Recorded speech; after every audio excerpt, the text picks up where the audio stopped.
বাংলাদেশ নিয়ে আমরা যেন কোনো প্ররোচনাতে না যাই, আমরা যেন কোনো উত্তেজনাতে না যাই। আমাদের সহমর্মিতা, আমাদের দুঃখ, সে যারই রক্ত ঝরুক তাদের জন্য আছে।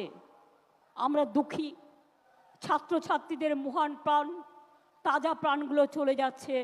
আমি বাংলাদেশ নিয়ে কোনো কথা বলতে পারি না, কারণ ওটা একটা আলাদা দেশ।